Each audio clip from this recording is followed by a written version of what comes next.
संत मत धारा आपकी सेवा में प्रस्तुत।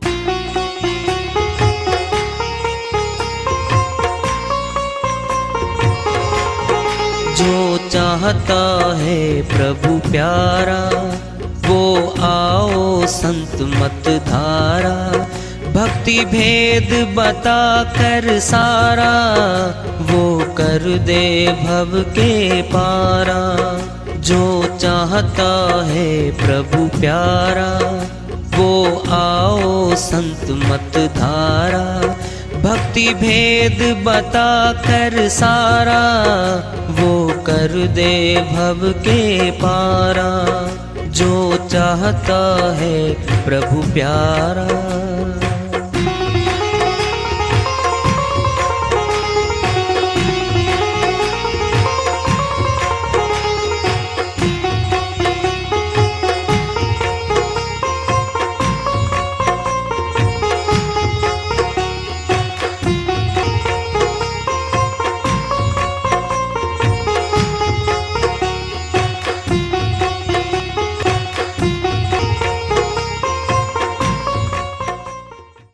परम पूज्य सदैव स्मरणीय सदगुरु साहिब की जय हो।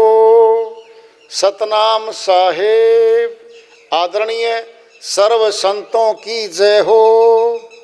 उपस्थित आदर के योग प्रभु प्रेमी एवं जिज्ञासु आत्माओं, हम सभी पूर्ण पिता परमात्मा सभी सृष्टियों के रचनहार कुल मालिक हम सब के जीवन का आधार उनकी महिमा को सुनने के लिए एकत्रित हैं। मेरी सभी से अर्ज है कि मैं कोई जगत गुरु नहीं, कोई महाराज नहीं, कोई महामंडलेश्वर नहीं, मैं केवल सभी संतों की चरणों की धूल हूँ और आपका भक्ति मार्ग में सहायक हूँ। मैं अपनी सीधी साधी टूटी फूटी भाषा में, संदूकड़ी भाषा में भक्ति भेद के गुड़ रहस्यों को उजागर करने वाले विचार आपके समक्ष रख रहा हूँ। यदि अच्छे लगे अपनाएं, नहीं तो गैर जरूरी समझकर विसार दें। साहिब की श्री वाणी आई है, उन्हीं की दया से मेहर से सुसर करते अनुवाद कर लेते हैं। अब पीएस मैंने पाप कर्म गठरी मत बांधो, पाप कर्म की मत बांधो आदेश दे दिया है। इस काम को मत कर और इस काम को कर, क्या है ये? आदेश है, चेतावनी है ये।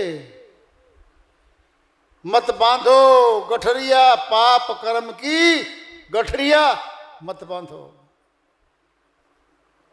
क्या होगा बांध ली तो?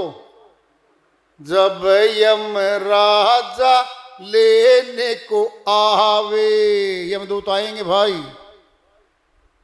जो भक्ति नहीं करते जीवात्माएं, क्या हाल होगा? सपने में दिख जाए तो नींद नहीं आओ 7 दिन तक, वो हाल करते इस आत्मा का। वो तो दिखाई नहीं देते, मुखड़ा बंद, कान बंद, आंख बंद, भीतर पिटाई कुटाई शुरू करके निकालते इस आत्मा को।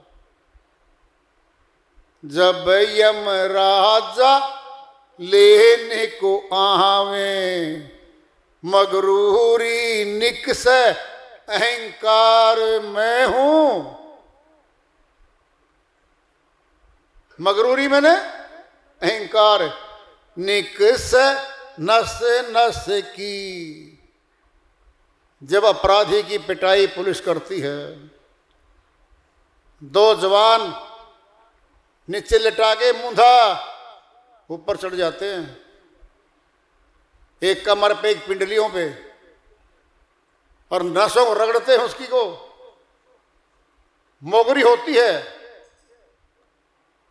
वो फेर देते हैं, नसों का पानी बना देते हैं। और जब ठंडी हवा चलती है ना, नस नस दुखती है उसकी, एक एक नस दुखती है। पीड़ा पीड़ा असहनीय होती है उसकी। पूछ लेना जिसके मुसली फिर रही है, चोर के, अपराधी के, डकैत के, पूछ कर देखो उनको। क्या है, माल बरामद नहीं करवा रहे थे वो, तो पिटाई करिए पुलिस ने, नहीं तो पिटाई नहीं करते वो। ये भी आएंगे यमदूत, नस नस की खिंचाई होगी इसकी, बहुत पीड़ा होती है इसको।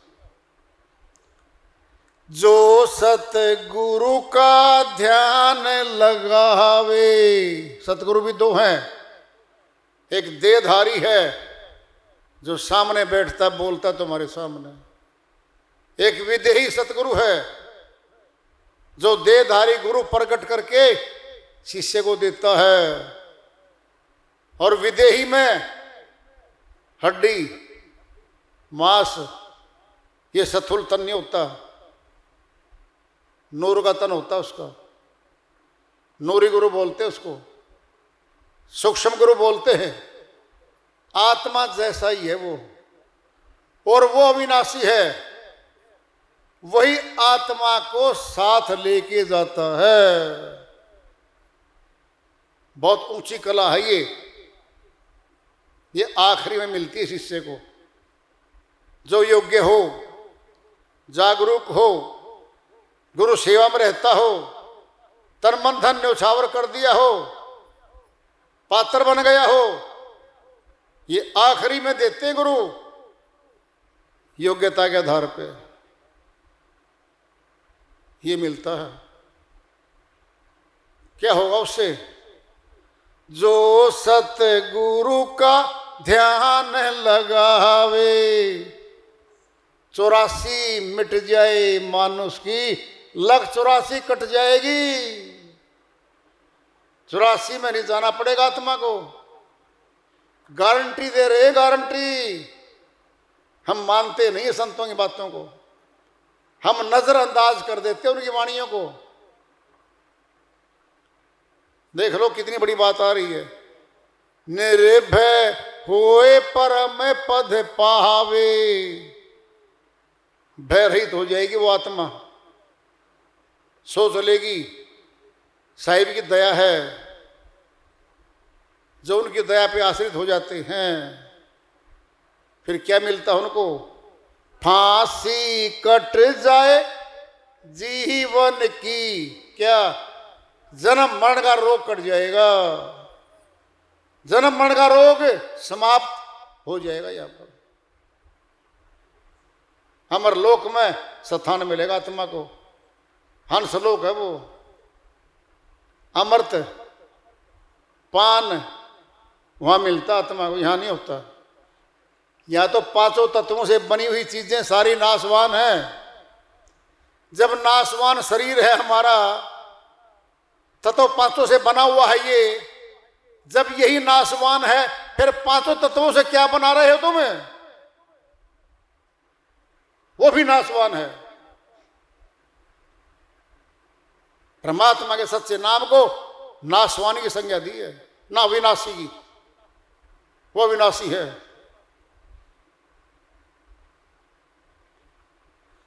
जब अमृत मिलेगा तो क्या होगा? कहां टपकेगा अमृत?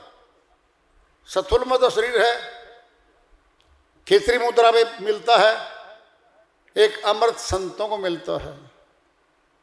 कहें कबीर सुनो भाई साधो, चूवत बूंद अमी रस, अमी मैंने अमृत, अमृत है ये मिलता आत्मा को। कितना ऊंचा ज्ञान, महान ज्ञान होगा, कल्पना से ही परे है ये। हाँ, वार्ता आई थी जब बोले अर्जुन जी, हे माधव, क्या कर्म कट सकते हैं? हाँ, कट सकते हैं। अब वाले भी कटेंगे, पीछे वाले जो पड़े हैं, जिसको प्रारब्ध बोलते हैं हम, वो भी कटेंगे। कैसे? श्री गीता अध्याय 4 श्लोक 14 में फरमाते हैं अर्जुन, मुझे कर्म लिप्त नहीं करते, मैं कर्म के बंधन में नहीं बनता। और जो मनुष्य मुझे तत्व से जान लेता है वह भी कर्म में नहीं बंधता। तत्व से जान लेना कहा है, बोल लो नहीं कहा।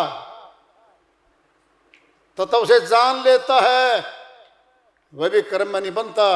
इस जन्म के पिछले काटने हैं। अब अध्याय 4 श्लोक 37 में बताते हैं दृष्टांत देके, अर्जुन जैसे बाहरी लकड़ियों का ईंधनों के ढेर को अग्नि चिंगारी भस्म कर देती है,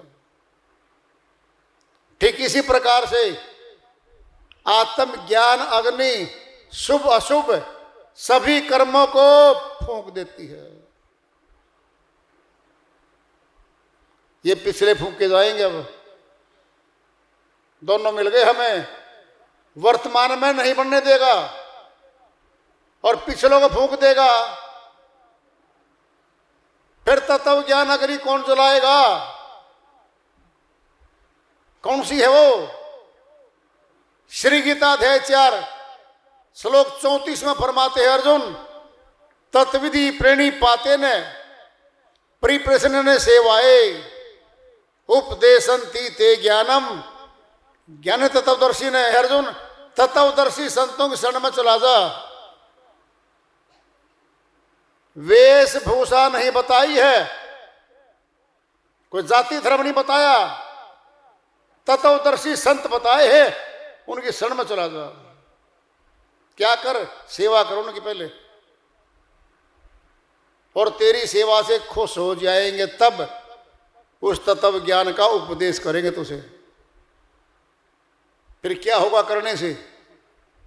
4 का अध्याय 4 का श्लोक 35 में कहते हैं, अर्जुन तू अपनी आत्मा में परमात्मा को प्रत्यक्ष देखेगा, तेरे सब भ्रम मिट जाएंगे।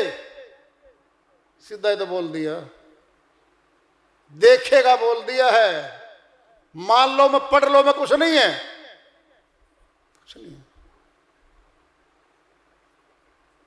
पूरा ज्ञान उड़ेल दिया आपके सामने, श्री गीता का सार आ गया है, फिर भी नहीं मानने, नहीं चले उस मार्ग पे, फिर उनका तो कोई दोष नहीं भाई। उन्होंने तो भेजे अपने संदेश भाग है वो तत्वदर्शी। साधारण कपड़ों में रहेंगे, बनावट नहीं करेंगे। सत्य को बनावट करने की जरूरत नहीं होती, असत्य को बनावट करनी पड़ेगी। बहुत ऊंचा बड़ा दिखाने के लिए लाखों के कपड़े पहनने पड़ेंगे, लाखों के मंच बनेंगे, उनके बड़े बड़े राजनीतिकों को बुलाया जाएगा वहां पर। 50-100 संगीतकार गायक बैठेंगे वहां पर, एक विशेष वेशभूषा पहन के आएंगे वो, और लोग उनको प्रणाम करेंगे। ये है मनुष्य की, ये साधारण को महत्व देता ही नहीं है श्रीमान जी। फिर क्या जरूरत पड़ी उनको बनावट का श्रृंगार करने की, आने की क्या जरूरत है उनको? नहीं जरूरत है, वो खुद अपना कल्याण करते हैं। जो निकट आ गया उसका कल्याण कर देंगे। हम पहचान नहीं पाते, बाहरी चीजों से प्रभावित होते हैं हम। कौन चाहता परमात्मा को?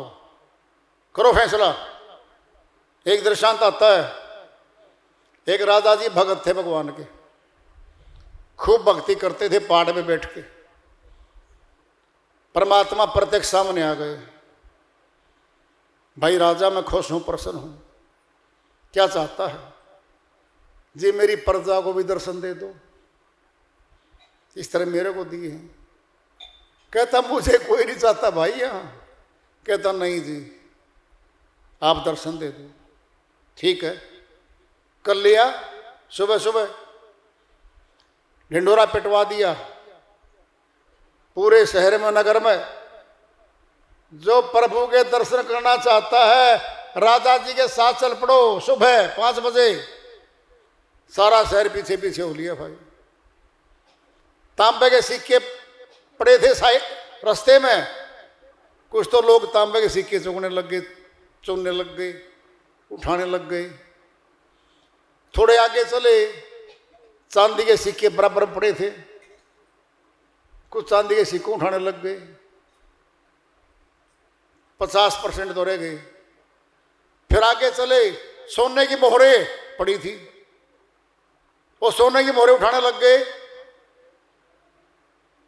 देखा तो रानी बच रही, 2-3 मंत्री बच रहे साथ में।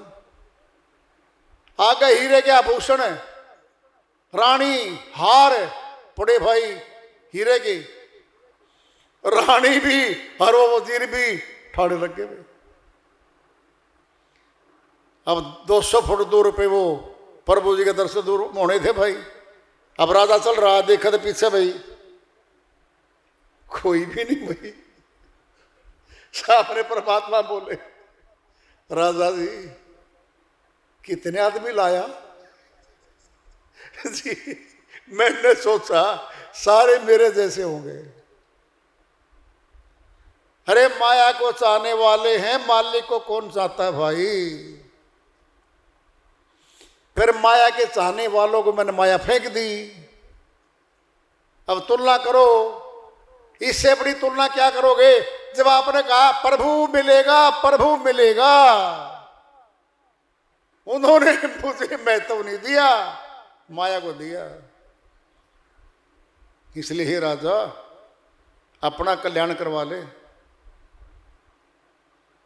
चाह तो बहुत बढ़िया थी तेरी, देख लो तुम ये बात, सामने आई हुई थी बात ये।